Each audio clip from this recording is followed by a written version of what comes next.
우리 주일에도 우리가 오후 시간에 임마누엘이라고 하는 제목의 아주 귀한 말씀을 들었는데, 제가 전에도 말씀드렸지만 마태복음은 임마누엘로 시작해서 임마누엘로 끝나는 책입니다. 마태복음 1장 23절에 요셉에게 천사가 나타나서 이사야 7장 14절 말씀을 인용해서 임마누엘로 오실 우리 예수님을 소개합니다.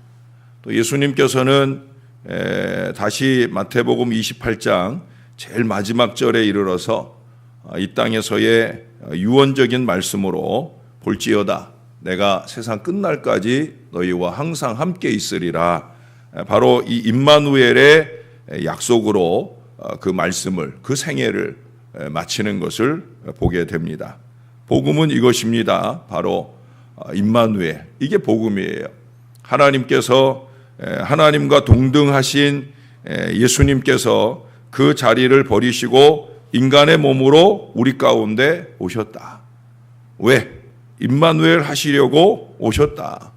우리와 함께 하셔서 우리의 죄의 문제로부터 시작해서 우리의 범사에 개입하시러 오셨다. 무엇보다 땅끝까지 이르러 주님의 증인되는 우리의 사역을 돕고 동역하시려고 임마누엘, 즉 우리와 함께 하시는 하나님이 되셨다라고 하는 거예요. 올해 우리 교단표가 거룩한 교회 다시 세상 속으로. 우리는 제가 거룩한 교회 하면 여러분들이 다시 세상 속으로 하죠. 총회는 그렇게 안 하더라고요. 이번 주일에 한번 해보려 하는데, 총회에서는 앞에 선창자가 거룩한 교회 다시 여기까지 하면 회중들이 세상 속으로, 세상 속으로, 세상 속으로 이렇게 3번을 하더라고요. 어떻게 하든지 간에 거룩한 교회 다시 세상 속으로. 그런데 제가 그 거룩한 교회 다시 세상 속으로 라는 이 주제를 여러 번 반복해 들으면서 먼저 숙제는 교회가 거룩한 교회가 되어야 되는 거죠. 근데 오늘도 어쩌면 우리가 그 거룩한 교회 되는 것에 대해서 생각을 해보게 되어지는 것이라 생각이 듭니다. 거룩한 교회, 거룩한 교회가 되지 않고는 우리가 다시 세상 속으로라는 것이 다시 세속으로.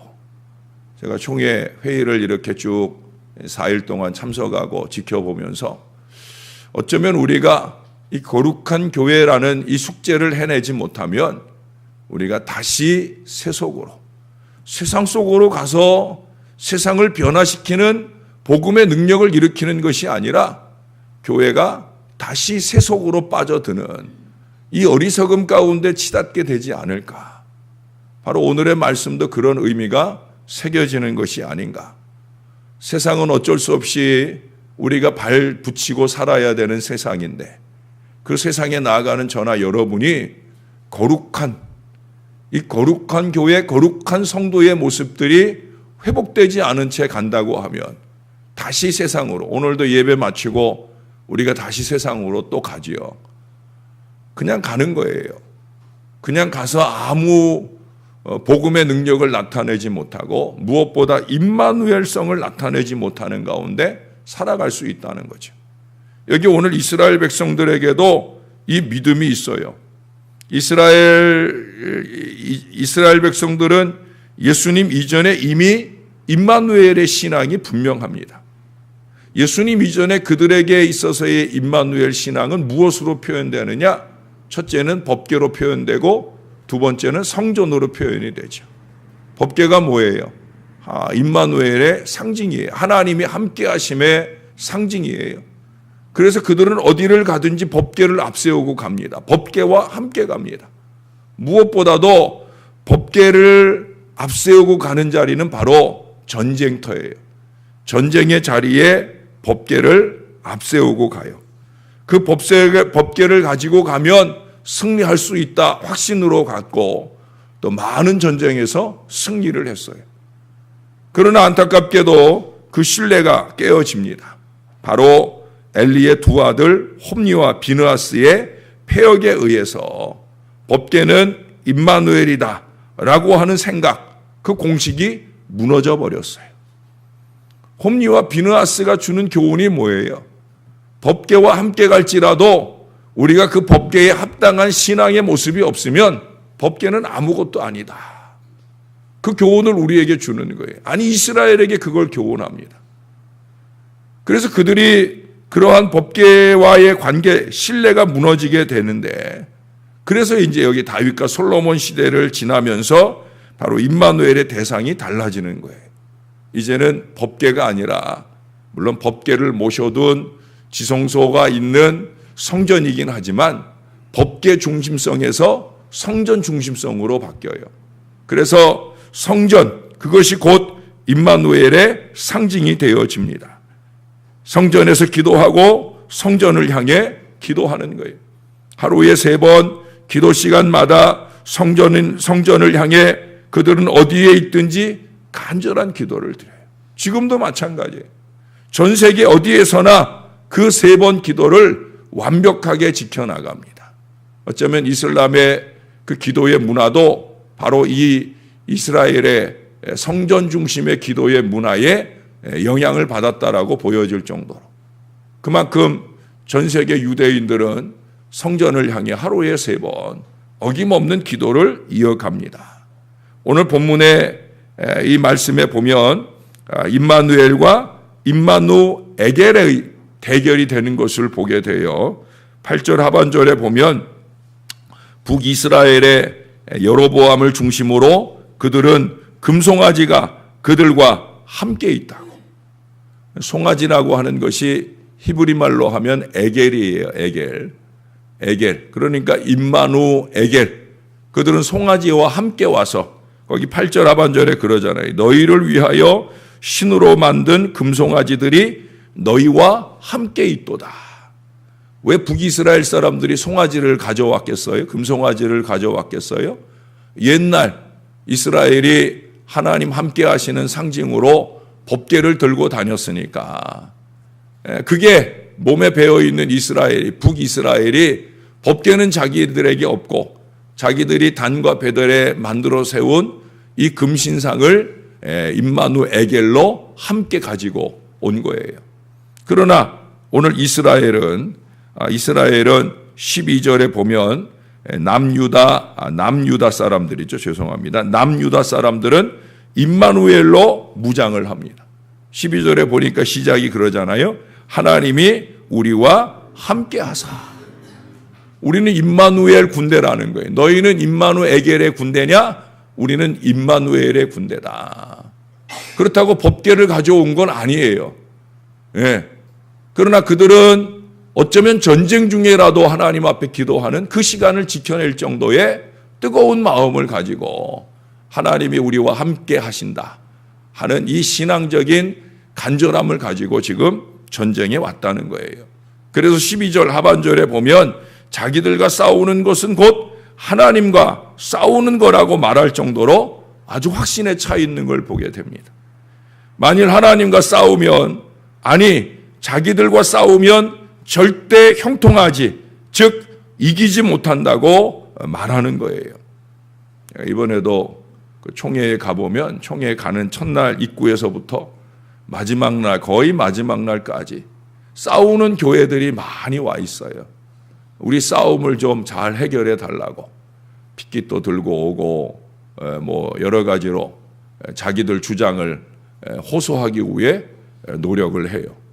또 싸우는 교회들이 전문 쌈꾼들을 그렇게 동원을 해가지고 난리를 치기도 합니다. 또 어제 마지막 일정까지 시간을 촉급하게 다루면서 마지막 시간까지 다루는 문제들이 더욱 다 이 싸우는 얘기예요. 교회의 분쟁과 어려움. 여러분, 싸우지 말아야 돼. 교회가 싸움이 시작되면 교회는 큰 상처를 입어요. 큰 아픔을 겪어요. 근데 거기 나온 그 많은 사람들 보면 다 싸움꾼 같아. 예. 여기 이 어리석은 남유다 북이스라엘 사람들처럼 그들이 싸우면서 망하게 되는 걸 보게 되어져. 1,500명, 2,000명 모이던 교회가 100명, 150명 이렇게 추락하는 게 한순간에 이루어지는 걸 봅니다. 그러고도 여전히 그들은 싸움을 멈출 줄 몰라요. 왜? 그들에게는 이미 성령이 없어요. 하나님이 없어요. 그들에겐 독만 가득해요. 아주 독을 품고 독이 가득하여 그 총대들을 향해서도 아무것도 모르는 총대들을 향해서도 걸핏하면 시비를 걸라 하고 싸움꾼으로 그렇게 독이 올라 있는 모습을 봅니다. 더 이상 그들 속에서 임마누엘을 볼 수 없는 거예요. 여러분 사실 3절 이하를 보면 북이스라엘군은 남유다보다 2배의 병력을 가지고 있어요. 이게 그냥 10대 20 같으면 몰라도 40만 대 80만, 이것은 큰 차이입니다. 더군다나 내일 본문 13절에 보면 남유다군은 지금 북이스라엘에 의해 앞뒤로 포위를 당해 있는 거예요. 그런데도 큰 소리를 쳐요. 이게 그냥 허풍이 아닙니다. 그건 내일 확인하실 수 있을 거예요. 오늘은 도대체 어떻게 이렇게 임마누엘로 무장될 수 있었느냐 하는 거예요. 11절에 2가지로 말씀을 합니다. 첫째로 하는 말씀은 매일 아침 저녁으로 여호와 앞에 번제를 드리며 분향하며 또 깨끗한 상에 진설병을 놓고 또 금 등잔대가 있어 그 등에 저녁마다 불을 켜나니, 이게 무슨 얘기예요? 예배가 임마누엘의 보장이라는 거예요. 저와 여러분에게 임마누엘 하시는 보장이 뭐냐? 예배예요. 교회가 예배가 살아있고 예배가 뜨거울 때 하나님이 함께 하실 줄로 믿습니다. 우리 각자가 예배 속에 살아갈 때, 우리가 왜 새벽 제단이 어려운 시간에 주 앞에 와요? 다름 없어요. 임마누엘을 바라고 오는 거잖아요. 오늘 예배 통해 우리의 마음에 임재하신 하나님, 내가 다시 세상 속으로 가는데 그 세상 속에도 여전히 임마누엘 해주셔서 내가 세상을 이기고 세상을 복음으로 변화시키는 역사를 주옵소서. 임마누엘 하기 위해 오는 줄로 믿습니다. 솔로몬도 1000번제로 임마누엘을 체험했잖아요. 대이스라엘 제국 건설에 위협을 이루게 된 비결이 어디냐? 바로 예배로부터 출발하는 거예요. 예배는 그 예배의 주인 되신 하나님의 임재를 뜨겁게 체험하는 시간이에요. 예배 오시면 딴 생각, 딴 관심 다 일절 끊어내시고 하나님께 집중해야 되는 거예요. 결국 여기 11절 말씀처럼 조속으로 예배가 이어지는 인생들은 끊임없이 임마누엘의 기운 속에 살게 되는 줄로 믿습니다. 우리도 새벽에 교회에서, 밤에는 가정에서 여러분 열심히 예배해 보세요. 누구를 친근히 하느냐에 따라 다른 인생이 되는 것처럼 예배를 통해 하나님과 가까워져 보셔요. 다른 미래, 형통한 미래가 우리 앞에 열리게 될 줄로 믿습니다. 교회에 해악을 끼치는 많은 인생들의 공통점은 예배 생활이 줄어든다는 거예요. 예배가 없다는 거예요. 여러분, 제가 항존직자들에게 다른 부탁 안 해요. 예? 예배해야 됩니다. 예배를 등한히 하기 시작하면 어느 누구도 장사 없어요. 예배를 등한히 하고 예배를 잘 드리지 않는 사람은 절대 교회에 도움이 되지 않아요. 예? 내가 우리 장로님들을 존경하고 섬기는 이유가 다른 거 없어요. 예배 생활 잘 하시니까. 예배 생활 잘 하셔야 되는 거예요. 어른의 모범은 다른 거 없어요. 교회에서 어른의 모범은 예배 생활 잘하는 거예요. 예배 생활 잘 하셔야 됩니다. 여러분들이 교회의 일꾼이 되기 위해서만 아니라 세상에서 승리하려면 예배 생활 해야 돼요.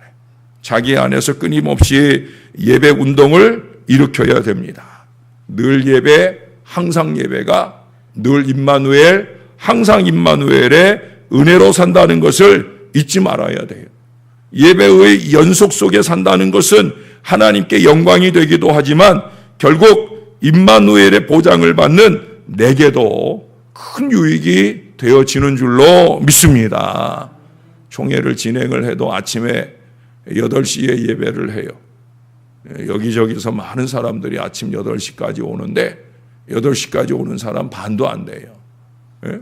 제가 여러분들과 새벽 예배도 못 드리고 서둘러 가는 이유, 물론 제가 예배하고 갈 마음도 있었는데 우리 김영만 장로님이 작년에 다녀오시더니 목사님 목도 안 좋고 몸도 안 좋으신데 목사님 그저 사택에서 간단하게 기도하고 준비하셨다가 가시는 게 좋습니다.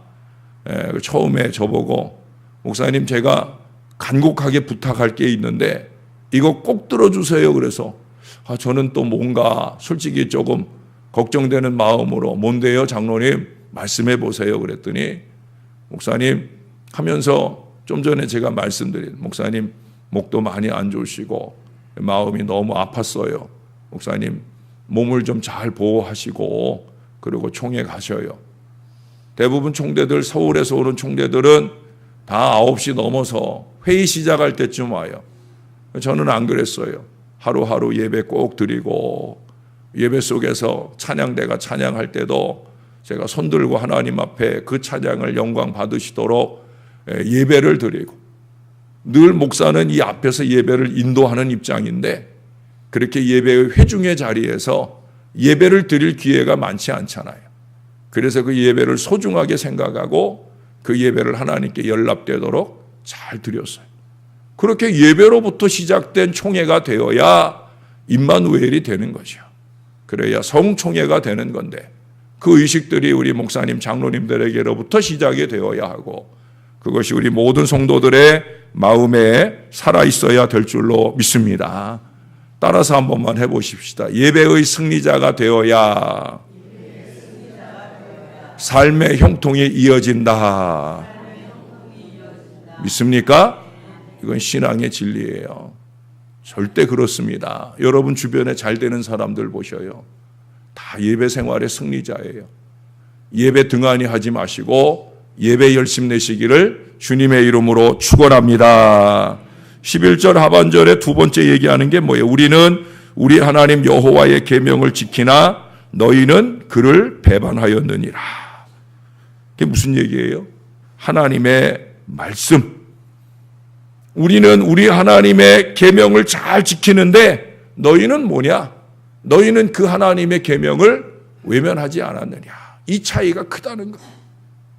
너희들이 왜 임마누엘 에겔이 됐는 줄 아느냐? 너희가 하나님의 계명을 배반하니까. 그래서 레위인 아닌 사람으로 제사장 세우고 예배처 아닌 성전을 외면하고 단과 베델에 금송아지를 세우고 너희가 하나님의 말씀을 배반했다. 여러분 우리 교단 총회의 공과 제목이 큰 제목이 말씀과 삶이에요. 말씀과 삶이라고 하는 공과 제목을 붙인 이유는 뭐예요?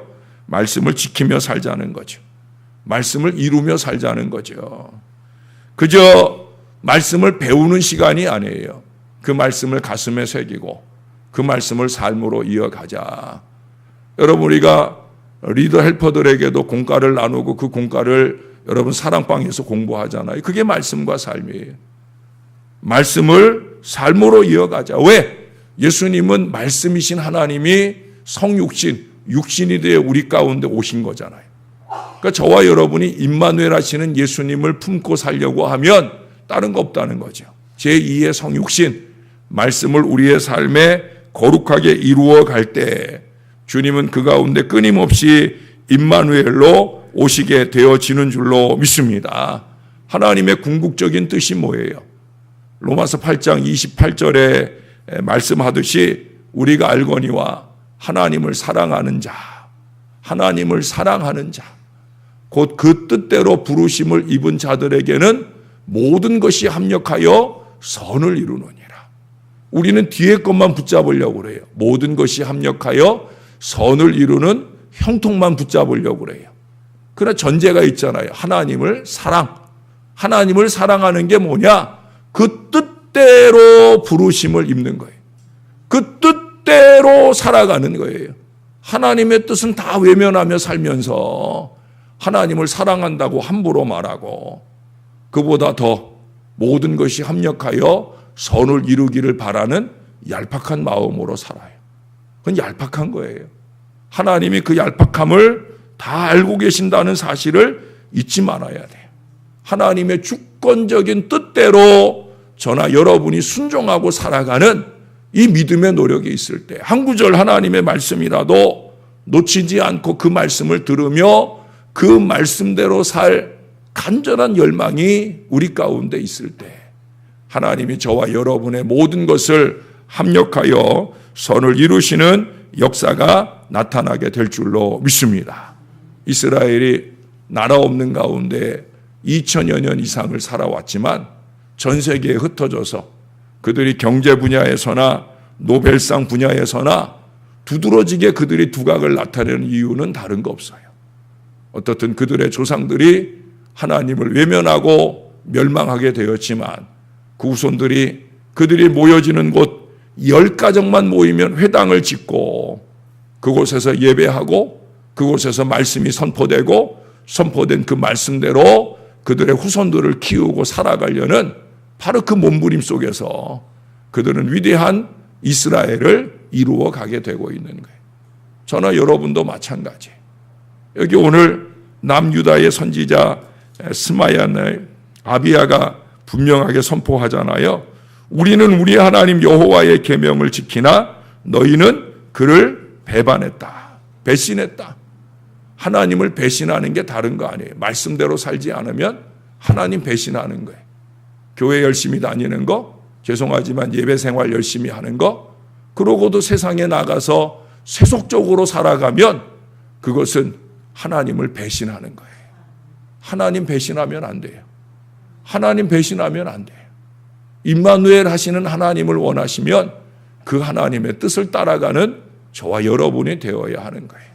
한결같이 그 뜻대로 저와 여러분이 살아 하나님 오실 때까지 길이 보존하시는 의뢰의 나라 신월제일교회가 되어야 하고 여러분 각자의 삶 속에 살아계시고 역사하심으로 형통의 큰 은혜를 부어주시는 임마누엘의 은혜가 충만한 우리와 우리의 가정과 우리의 자손들의 미래가 될 수 있기를 우리 구주 예수님의 이름으로 간절히 축원합니다. 기도하겠습니다. 하나님, 목도 아프고 쉬고 싶지만 부족한 종이 또 긴 말씀을 말할 수밖에 없는 이유는 참 중요한 하나님의 말씀입니다. 남유다와 북이스라엘이 어쩔 수 없는 싸움 속에 있지만 그들은 극명한 차이를 봅니다. 한쪽 인생은 임마누엘, 금송아지나 함께하는 임마누의 세속, 임마누 쾌락, 임마누 물질, 임마누 친구, 그렇게 세상과 세속과 어울려서 하나님을 외면하는 공동체로 사는 인생들과 오직 임마누엘, 교회에 있든지 세상에 있든지 임마누엘의 이 분명한 신앙으로 사는 이 차이를 극명하게 우리에게 나타내 줍니다. 하나님 아버지, 우리는 어떻게 살고 있습니까? 교회에 와 있을 때는 임마누엘인 것 같은데 다시 세상 속으로 가면 임마누 쾌락으로, 임마누 물질로, 임마누 친구로 그렇게 정신없이 살고 있는 건 아닌지. 오 아버지 하나님, 우리가 교회에서 회복된 거룩한 은혜를 세상까지 들고 나갈 임마누엘 주의 백성들 다 되게 역사하여 주시옵소서. 무엇보다도 주의 말씀을 붙들고 살게 하여 주옵소서. 말씀이 삶이 되는 위대한 역사를 꿈꾸며 그 역사를 이루기 위한 최선의 노력으로 살 저와 이 모든 자녀들이 될 수 있도록 주님 우리와 함께하여 주옵소서. 임마누엘로 통해 이루게 될 형통의 미래를 소원하는 저희들이 어떻게 임마누엘을 이룰 수 있을까? 예배 생활, 말씀 생활, 말씀이 삶이 되는 능력을 주 앞에 이루어가는 이 부족한 종과 여기 살아가는 주의 모든 자녀들이 되게 하여 주옵소서. 오늘도 임마누엘 해주시고 내일도 임마누엘 하여 주시옵소서. 특별히 오늘 우리 김현주 권사님 발가락을 다치셔서 이제 오후 1시경 이 발가락을 수술해야 하는 어려운 순간에 이르게 됩니다. 작은 상처이지만 이 상처를 싸매시고 치료하실 은혜의 손길은 하나님께 있는 줄로 믿습니다. 하나님이 꼭 만져주시고 치유의 큰 은혜를 나타내 주시옵소서. 우리가 온 마음과 정성을 다해 여종을 위해 기도하게 하시고 크고 작은 우리의 많은 문제들도 하나님께 매달려 해결받는 역사를 이루는 이 사랑하는 주의 백성 임마누엘의 신앙자들 다 되게 역사하여 주시옵소서. 예수님의 이름으로 기도합니다. 아멘.